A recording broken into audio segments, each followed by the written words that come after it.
सागर मंथन की यात्रा नहीं बल्कि स्वयं के मंथन की यात्रा है। वो केवल अमृत यात्रा नहीं है अमृत मंथन की, बल्कि आत्मचिंतन की भी यात्रा है। कहते हैं जब जब पुण्य फले तब तब कुंभ चले, और इस वक्त महाकुंभ के लिए पूरा देश जो है वो आस्था की डुबकी लगाने के लिए आतुर है। और ऐसे में सनातन से जुड़े हुए तमाम सवाल और सनातन कुंभ का महत्व, इसी को हम समझने की लगातार कोशिश कर रहे हैं सत्य सनातन में। और इस कड़ी में अब हमारे साथ मशहूर कथावाचक ऋषि जी महाराज आ चुके हैं। रामाय रामभद्राय रामचंद्राय वेश्ये रघुनाथाय नाथाय श्री सीताया पतये नमः। आप सभी जन का बहुत बहुत स्वागत और मैं आप सभी को जय सिया राम। तो शुरुआत करें क्योंकि आप एक खूबसूरत भजन गायक भी हैं और अब कुंभ का, सनातन का आस्थामयी माहौल है, तो कुछ ऐसी ही शुरुआत हो, उसके बाद सवालों का सिलसिला तो चल ही निकलेगा। जी, हम सबके लिए बड़ा ही हर्ष का विषय है जो आज सत्य सनातन धर्म में हम सबको जन्म मिला, और ऐसे सनातन धर्म में हमें प्रभु के गुणगान और प्रभु के गीत और प्रभु की कथा को कहने का अवसर प्राप्त हुआ। कहीं ना कहीं ये हम सबके लिए शुभ अवसर है, और ऐसे अवसर पे हम सब लोग जुड़े भी हैं। बचपन में हम लोग जब वृंदावन में रहा करते थे, तब वृंदावन की वादियों में बड़ा घूमते थे, और वहाँ पर हम सब लोग परिक्रमा करते थे। और जब परिक्रमा करते थे तो बिहारी जी के चरणों में जाकर के हमेशा ये कहते थे, प्रभु कुछ दो या ना दो, हमें कुछ मिले ना मिले, हमें दुनिया की धन को कमाने की जरूरत नहीं है, हमारा तो धन सिर्फ आप हो, राधा रानी सरकार है। तो हम लोग गाते थे हमेशा, हमारो धन राधा श्री राधा श्री राधा, हमारो धन राधा श्री राधा श्री राधा, परम धन राधा राधा राधा राधा राधा, परम धन राधा राधा राधा, हमारो धन राधा श्री राधा, हमारो धन राधा श्री, परम धन राधा राधा राधा राधा राधा,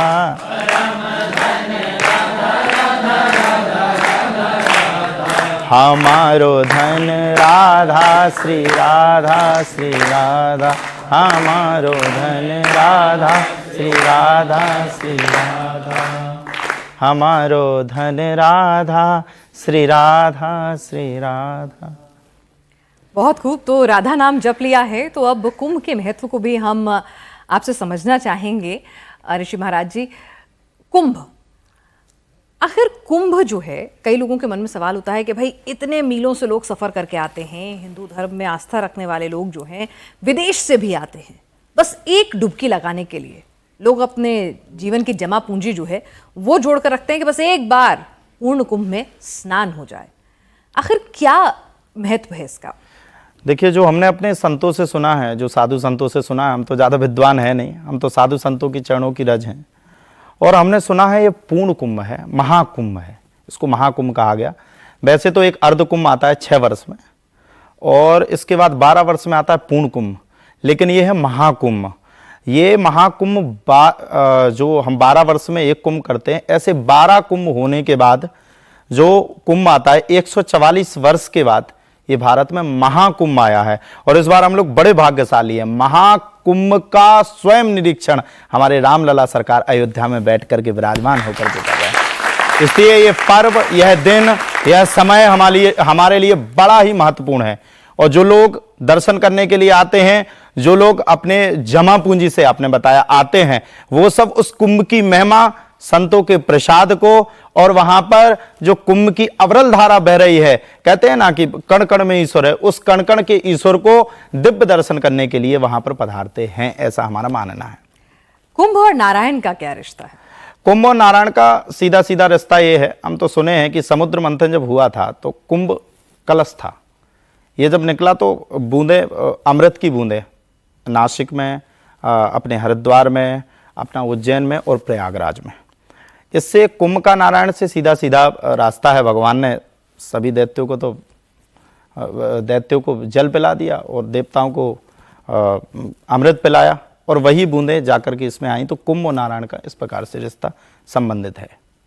अच्छा ऋषि महाराज जी, आप तो बहुत ही युवा कथावाचक हैं, लेकिन आज की युवा पीढ़ी जो है कई बार कहती है भाई हम कर्म तो अच्छे कर रहे हैं, तो हमें ठीक है अगर नहीं हम सनातन की जो पूजा पाठ की विधि है या कुछ इस तरह से कर्म कांड है या ये परंपराएं, इनको अगर नहीं भी निभाते हैं तो ठीक है, हम कर्म अच्छे कर रहे हैं। वो कर्म प्रधान एक फिलॉसफी, एक मत लेकर आते हैं। आप उनको क्या कहेंगे? इसी युवा पीढ़ी को जोड़ने के लिए हम सनातन धर्म में आए हैं और इसी युवा पीढ़ी को जोड़ने के लिए हम आध्यात्म जगत में आए हैं। देखिए, हमारे सनातन धर्म में मात्र 6 वर्ष की उम्र में ध्रुव जी महाराज ने मात्र 6 वर्ष की उम्र में भगवान को पाया था, वो भी बाल्यावस्था में प्रहलाद जी ने भगवान को पाया था। और आज की जो सनातन पीढ़ी धीरे धीरे अब ग्रोथ होता जा रहा है, तो धीरे धीरे हमारी सनातन धर्म बढ़ता जा रहा है। जो ये युवा पीढ़ी जो बिछड़ गई थी, वो सभी युवा पीढ़ी इस धर्म से, अध्यात्म से और प्रभु से और जगत से सबसे जुड़ने का काम कर रही है। आप अपनी सुरीली वाणी और मधुर भजनों से भी युवा पीढ़ी को सनातन की तरफ आकर्षित करते हैं। तो राधे नाम तो जप लिया, अब आगे क्या? देखिए जी, अभी बिल्कुल हम एक भजन सुन लें, उसके बाद आप प्रश्न पूछिएगा। देखिए, हम तो सीधा यही कहना चाहते हैं कि जो हमारी सनातन पीढ़ी है, हम तो कुछ नहीं है, बालाजी सरकार के कृपा पात्र हैं और कृपा पात्र ही रहेंगे। हमारा कुछ भी नहीं है, हम कुछ भी ना जानते हैं ना कुछ समझते हैं, हम तो सिर्फ उसे बालाजी के जुड़े हुए हैं। और हमें लगता है कि जो बचपन से हम भगवान की सेवा करते हैं, वो सेवा, देखो दुनिया को संसार की नौकरी मिल जाए वो तो सहज भले की बात है, मिल सकती है, हम पढ़ करके कुछ भी बन सकते हैं, लेकिन अपने लिए ना करके अपने राधा रानी और भगवान श्री कृष्ण के नाम का गुणगान करना, ये सौभाग्य नहीं महाभाग्यशाली को प्राप्त होता है। तो अगला भजन आप कुछ अगर याद आ रहा हो जहन में जो आप गुनगुनाना चाहें? हाँ बिल्कुल, हम लोग बचपन में गाया करते थे, अकेली गई थी ब्रज में, कोई नहीं था मेरे संग में, मोर पंख वाला मिल गया है, मोर पंख वाला मिल गया हो, मोर पंख वाला मिल गया हो, मोर पंख वाला मिल गया। मोर पंख वाला मिला और धन्य हुए भाग। लेकिन जो कुंभ की धरती पर जाएंगे, जो उस अमृत स्नान की अनुभूति करेंगे, वो क्या कुछ पाएंगे महाराज जी? देखिए, पाने के लिए तो अगर भगवान से अगर हम कुछ पाने के चक्कर में रहेंगे, अगर हम भगवान से कुछ पाने के लिए जाएंगे तो हम तो स्वार्थी कहलाएंगे।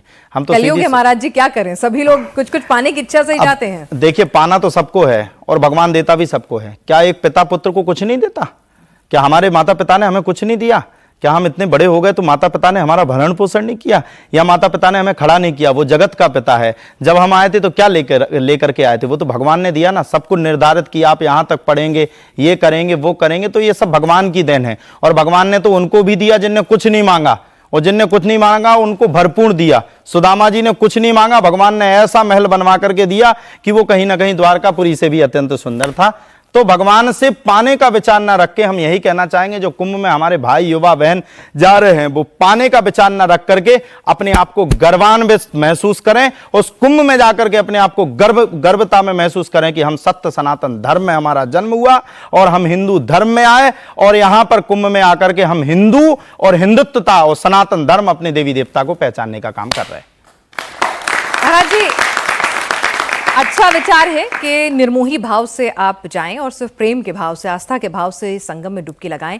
एक चीज हम समझना चाह रहे हैं कि इस बार कुंभ में कई संत महात्मा जो हैं वो ये आवाज उठा रहे हैं, कई अधिकारी भी आवाज उठा रहे हैं अखाड़ा परिषद के, कि मुस्लिमों की एंट्री बैन होनी चाहिए, मुस्लिम वहां दुकानदारी ना लगाएं। सनातन तो समावेशी है, फिर ऐसा सोच का आधार क्या है? देखिए, पहली बात तो हम तो बहुत छोटे हैं और संतों के तो चरणों की रद्धूल भी बराबर नहीं है। हम सभी संतों का सम्मान करते हैं और हम तो बस एक ही बात कहना चाहेंगे, ज़्यादा इसमें विश्लेषण ना करके हम तो यही कहना चाहेंगे कि हमसे बड़े अगर कोई चीज़ हमें समझा रहे हैं, हमसे बड़े अगर कोई चीज़ हमें समझाने का प्रयास कर रहे हैं, तो कहीं ना कहीं उन्हें जीवन का ज़्यादा अनुभव होगा, वो हमसे ज़्यादा जानते होंगे, और वो जो कर रहे हैं हमें पता है उससे हमारा सनातन धर्म आगे बढ़ेगा, इसलिए हम भी उनके साथ ही खड़े हैं। आपको भी लगता है कि हिंदू धर्म को खतरा है? देखिए, हिंदू धर्म को वैसे तो कोई खतरा नहीं है, लेकिन जो ये समावेशी लोग हैं, जो ये आपत वाले व्यक्ति हैं, ये हमारे धर्म को बदनाम करना चाहते हैं। कौन?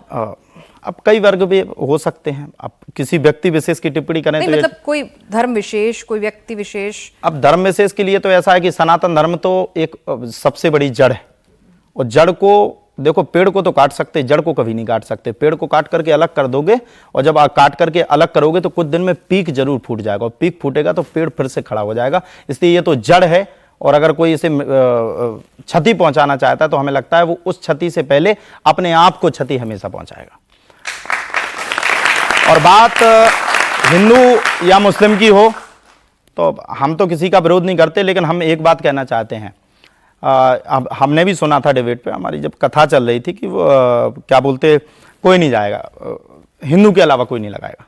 तो ये अच्छी भावना है, हमारे भाई बहनों को अगर कार्य मिल रहा है। अगर देखिए ना, आप हिंदुत्वता में अभी पूज्य बागेश्वर धाम ने सबसे अच्छा काम किया, जात पात की करो विदाई, हम सब हिंदू भाई भाई, सब जात है महान, सभी जातें महान हैं। और आज हमारा जो धर्म है वो धीरे धीरे धीरे धीरे एकत्रित हो रहा है। हम सब लोगों ने किया क्या, बट गए। उन्होंने कहा ये ब्राह्मण है तो ब्राह्मणत्व पे आ गया, उन्होंने कहा ये क्षत्रिय है क्षत्रिय, उन्होंने कहा ये वैश्य है, उन्होंने कहा ये शूद्र। ठीक है, वो वर्ण व्यवस्था जातिगत आधार पर ठीक है, लेकिन अगर हम किसी को क्षति पहुंचाएं, हम चारों वर्णों के जितने लोग हैं वो सब एक समान हैं। और बात अगर मुस्लिम की आती है कि किसी दूसरे धर्म वालों को नहीं लगाने देना चाहिए, यहाँ सभी लोग बैठे हैं, हम सबसे बड़े हैं, सब विप्र देवता भी बैठे, हम तो आप सबके सामने कुछ नहीं जानते, लेकिन हम पूछना चाहते हैं, हिंदू के कार्यक्रम में ही आप सब कुछ क्यों लगाएंगे? ये बताइए कि आप कुंभ को भगवान शिव से जोड़ा जाता है, तो किस तरह से आप वहां नागा परंपरा है, तो शिव और कुंभ का रिश्ता, आपने नारायण और कुंभ का रिश्ता समझाया, अब शिव और कुंभ का रिश्ता। अब हमने तो ये सुना है 13 अखाड़े हैं अपने यहाँ, और एक अभी अखाड़ा ये किन्नर अखाड़ा जो फिर से वो हुआ है, वो जूना अखाड़ा से ही निकला हुआ है। तो हमने तो इतना ही विविध रूप से जाना है। और भगवान शंकर तो भगवान श्री विष्णु के इष्ट एक दूसरे को परस्पर मानते हैं, तो भगवान शंकर तो वहाँ पर हर समय हर क्षण हर स्थिति में विराजमान है। वो तो काशी में है, और काशी से वहीं से भगवान की प्रतीक्षा रत में रहते हैं, तो उनका तो है ही। ये बताइए कि अभी एक और नई बहस जो है देश में सनातन को लेकर मांग भी उठ रही है। कई लोग कह रहे हैं भाई सनातन बोर्ड बनाना चाहिए। वक्फ बोर्ड तो आप कहते हैं कि भाई उसे खत्म कर दो, तो जब उसको खत्म कर दो फिर सनातन बोर्ड क्यों होना चाहिए? सनातन बोर्ड इसलिए बनाने के लिए सभी लोग मांग कर रहे हैं, मैं तो सुना हूँ और हम उनके साथ भी हैं।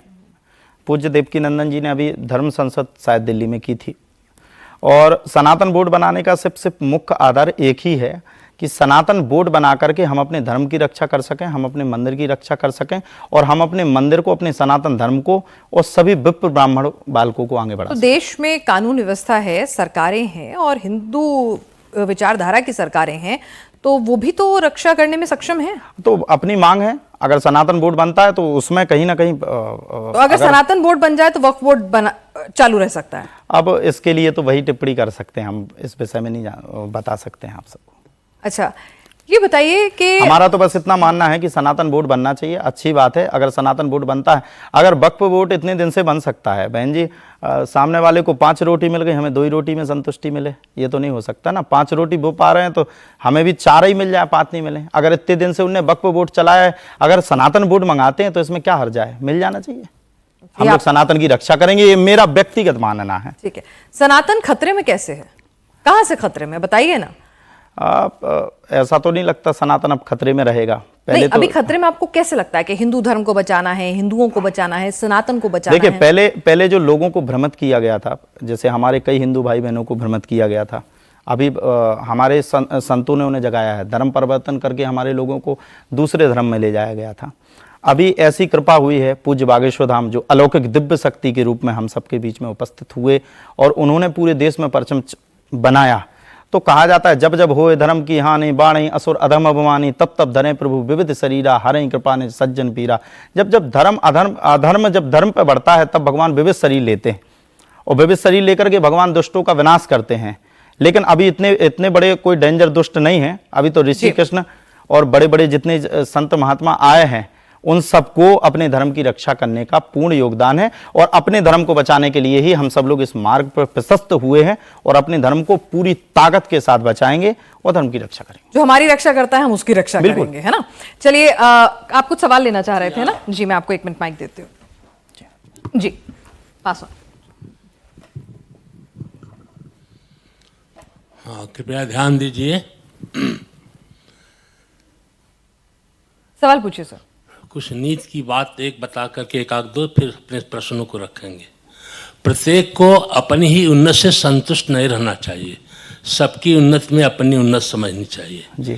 दूसरी बात, सत्य के ग्रहण करने और असत्य को छोड़ने के लिए सदैव उद्धत रहना चाहिए। और अंतिम नीति की बात, ईश्वर सच्चिदानंद स्वरूप निराकार सर्वशक्तिमान न्यायकारी दयालु अजन्मा अनंत निर्विकार अनादि अनुपम सर्वाधार सर्वेश्वर सर्वव्यापक सर्वांतर्यामी अजर अमर अभय नित्य पवित्र और सृष्टि करता है, ऐसे ब्रह्म की उपासना करनी चाहिए। आप क्या सवाल अब पूछना इसी चाहते पर हैं? मैं एक प्रश्न, आपका भजन मैंने सुना, 2 पंक्तियां राधा के नाम पर, बहुत सुंदर आपका स्वर है।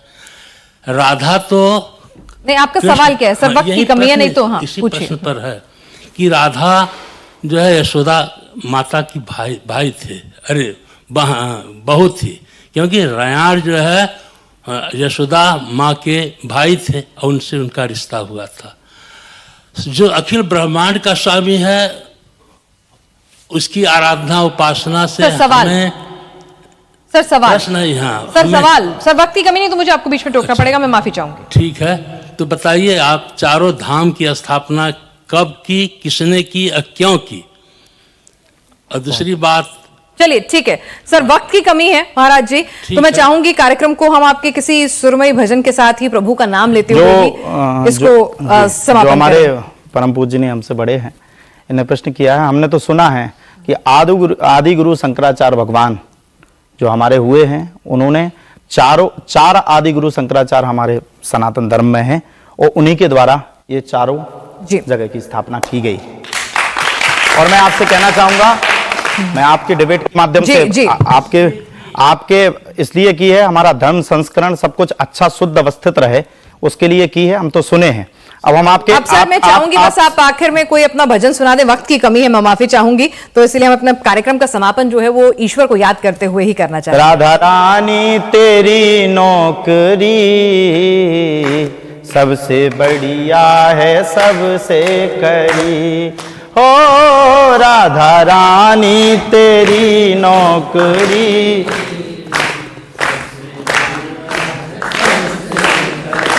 राधा रानी तेरी चाकरी सबसे बढ़िया है सबसे करी, ओ राधा रानी तेरी चाकरी सबसे बढ़िया है सबसे करी। जब से तेरा गुलाम हो गया तब से मेरा भी नाम हो गया, सबसे तेरा नाम हो गया, सबसे तेरा भी नाम हो गया, वरना औकात क्या थी मेरी, सबसे बढ़िया है सबसे खरी। ऋषि जी महाराज जी, आप सत्य सनातन के इस चर्चा में शामिल हुए, आपका बहुत बहुत शुक्रिया। बहुत धन्यवाद आप सभी का भी। जय सिया राम, जय श्री सीताराम।